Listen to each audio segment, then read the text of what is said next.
Welcome to Complete Mind and Body, where we aim to enlighten the mind, body, and spirit through the power of holistic living. I'm Christine Lucas. On today's show, we have a very special guest. This is someone whose work has had the most influence on my life and in my personal nutrition counseling practice. I'm thrilled and honored to have with us today the director of the Hippocrates Health Institute, Dr. Brian Clement. The Hippocrates Institute is respected as the leader in the field of natural and complementary healthcare and education. It's an incredible place where individuals go to learn how to claim their health and vitality back. Its lush tropical setting in West Palm Beach helps guests to connect to nature and to themselves while receiving top-notch education on health, nutrition, and alternative healing therapies. For decades, Hippocrates Health Institute has helped hundreds of thousands of people to heal from life-threatening illnesses. Their life-changing programs advocate a living food, enzyme-rich diet, along with exercise, non-invasive therapies, and positive thinking to restore balance and health to the body. So welcome, Dr. Clement. Thank you so much for coming on the show. It's such an honor to have you with us today. Thank you for having me. So can you tell us a little bit about your life transformation programs at Hippocrates Institute and what one can expect when they stay with you? Well, as you know, we opened our doors in Boston, Massachusetts about 55 years ago. And it was because our founder recovered from stage 4 colon cancer that the Harvard doctors basically gave her 3 to 6 months to live with. And ever since then, people from all over the world have come through our program. And her mission statement, we've carried that light. Help people to help themselves. Not heal people, not cure people, not sell people a sales pitch, but to educate people. Because knowledge is the most powerful healer. And so when people come to us through our life transformation program or our health education program, which then they go out and teach this worldwide, they go through consistent education, 35 to 45 hours a week. But it's fun and it's practical.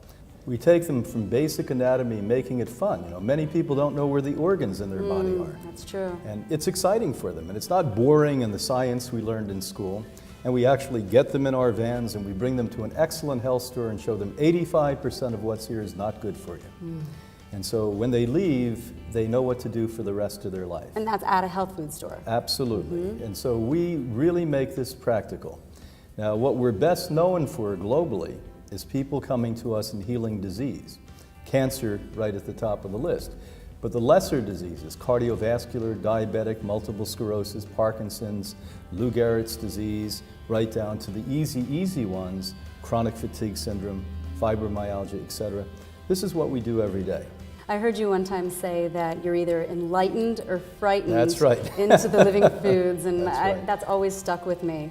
So what are some of the benefits that cancer patients that have come to you have received? Well, cancer patients or anyone else, our foremost objective is to get their bodies to function. And the part of their body that functions in preventing and eliminating cancer is the immune system. Tonight, right here, we're going to be doing a conference on that and it's showing the immune system and how wondrous it is. It's just extraordinary. When you just know the basics of this, you understand that there's a universal plan for all of us.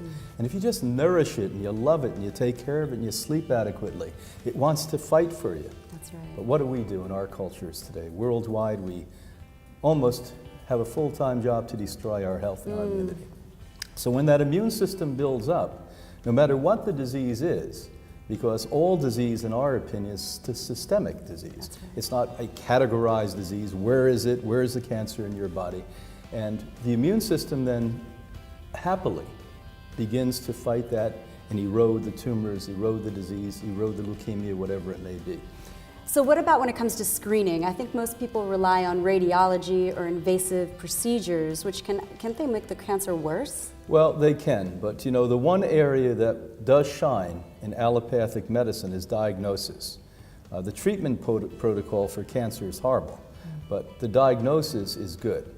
And let's preface it by saying that we are absolutely clear now how CAT scans and even mammograms enhance the potential for cancer. And so you are right. But today it's the best, it's the most available. There's an emerging science that's coming together, thermography, which we're very happy about. That's non-invasive, that looks at heat and determines whether or not you may potentially have a cancer. Other forms are coming out, an AMAS test that mainstream physicians put together that's not invasive. And what is your opinion on PET scans? Well, PET scans are the best that's ever come down the pipeline for us. And PET scans really confirmed what we discovered 30 years ago, that sugars of all type literally feed cancer. And let's expand that to other diseases, viruses, bacteria, mold, yeast. And they inject sugar into the body, and when the cancer goes to eat it, it glows. And not only does it glow, but wherever it's moving to or metastasizing to, you'll actually pick that up on the PET scan. Now the problem is, after a short time, they started to insist that they put radiation in with it. That's what I've read about that. So I didn't know it was sugar. So it is sugar. It's sugar now initially. It's radioactive. Unfortunately, the sugar would be adequate. But you know, when the politics get involved and the economics get involved. Sugar's cheaper. They can't make as much money on that one. That's right. And the other thing is that we've actually had colleagues of ours extract fructose from organic apple juice and use it, and it worked just as effectively as white sugar. Wow. So what about Coumadin? I'm sure a lot of people come to you who are on Coumadin, and it seems like just the food that we're teaching people to eat to heal their bodies is what they're not allowed to eat when they're on this medication. So how can you get them off of this medication so that they can start to heal their body naturally? Well, it's a vicious cycle, to be candid with you. Why people seemingly require anticoagulants is they're eating meat, they're eating dairy food, they're eating non-nutritive food, flour products, you know, breads, pastas, whatever it may be. And so they've thickened their blood. Now, ironically, if they ate properly, 99% of them would never ever need an anticoagulant. The 1% that may are the people who have pacemakers. And that's it. Everyone else would be out of that picture. So the ironic thing is that when you have clogged up your system and you go on an anticoagulant, Coumadin's only one of the brands, Lipitor, and a whole list worldwide, different names. You literally, then getting on a good diet, put yourself in a very ominous position. Because if you further dilute your blood with the medicine, when nature and lifestyle has diluted your blood, you could have a stroke. So be very cautious about that.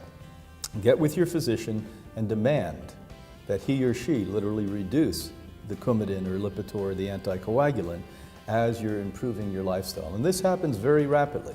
We're not talking about months or years, we're talking about days and weeks. Days, absolutely. Yeah.